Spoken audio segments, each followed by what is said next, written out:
Assalamualaikum warahmatullahi wabarakatuh. Selamat pagi teman-teman semua.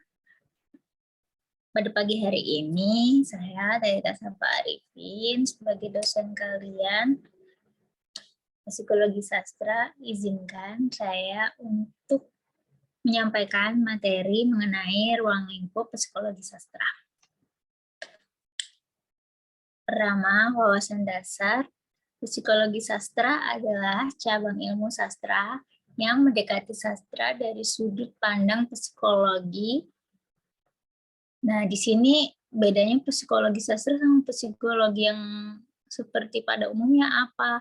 Sebetulnya antara kedua hal tersebut sama saja, melainkan psikologi sastra mengangkat psikologi dari ranah atau ruang lingkup sastra.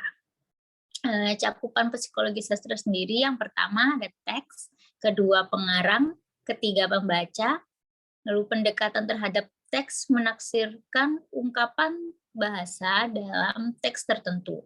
Dapat pula menggunakan titik temu secara historis.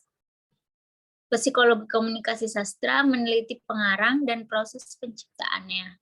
Selain itu dapat dianalisis berdasarkan teori reseptif.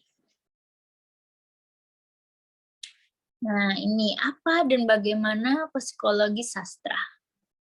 Karya sastra merupakan produk dari suatu keadaan, kejiwaan, dan pemikiran pengarang yang berada dalam situasi setengah sadar atau subconscious setelah mendapat bentuk yang jelas dituangkan ke dalam bentuk tertentu.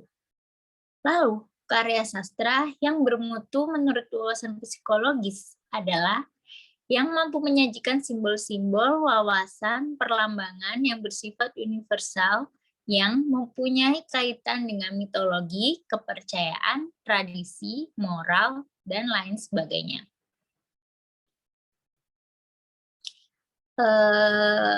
Sebelumnya, teman-teman, apakah ada yang ditanyakan? Bisa menggunakan fitur kolom chat untuk bertanya ya, teman-teman, biar bila ada pertanyaan. Baik, saya akan melanjutkan pembahasan materi mengenai ruang lingkup psikologi sastra. Lalu ada fenomena ombak kejiwaan dalam sastra. Pertama, fenomena jiwa dalam sastra amat subjektif, tetapi bisa ditinjau secara objektif.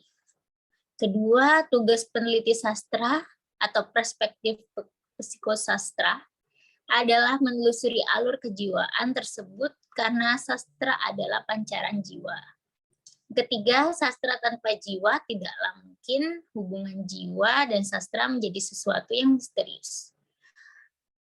Bagaimana sih kok bisa dikatakan dalam sastra terdapat jiwa? Karena sebagai contoh seperti halnya suatu karya sastra, di dalamnya pasti terdapat sebuah tokoh atau penokohan yang pastinya memiliki sikap tertentu, terutama bagaimana dia menyikapi atau menjiwai peran tersebut yang dituangkan oleh pengarang. Jadi mengapa ada hubungan antara jiwa dan sastra dikarenakan hal seperti itu, contoh sederhananya. Lalu ada eksistensi sastrawan dan psikologi zaman. Pengarang adalah penjelajah kejiwaan. Apa saja yang menjadikannya sebagai psikolog zaman. Sastrawan ada di ujung penakluk jiwa karena selalu bermain-main dengan jiwanya. Penyair adalah pelamun yang diterima masyarakat, menurut Willett and Warren.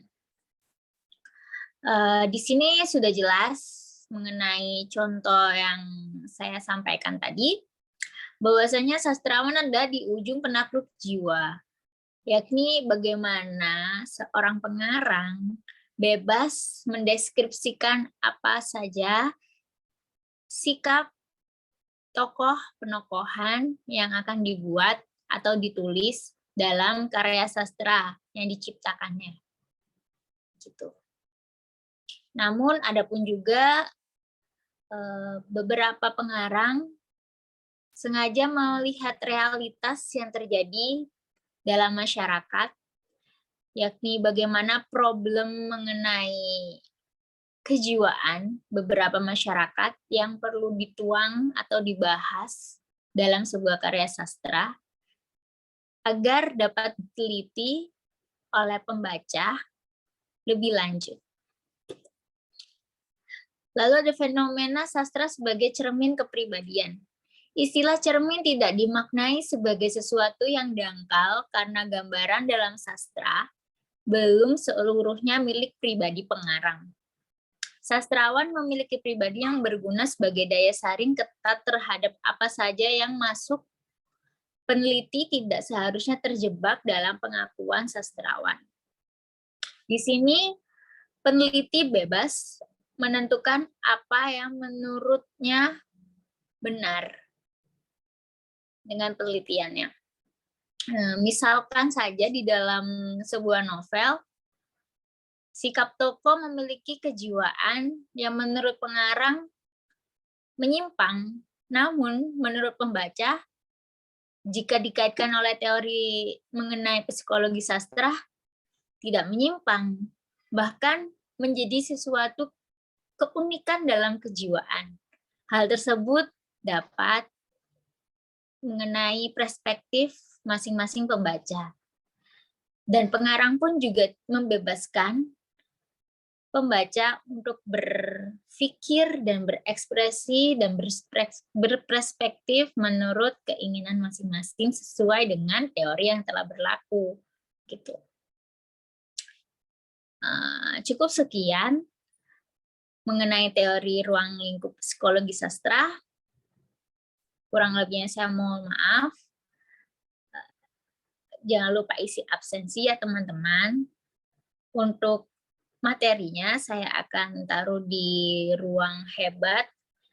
Lalu untuk penugasannya pada minggu pertama ini tidak ada. Terima kasih. Wassalamualaikum warahmatullahi wabarakatuh.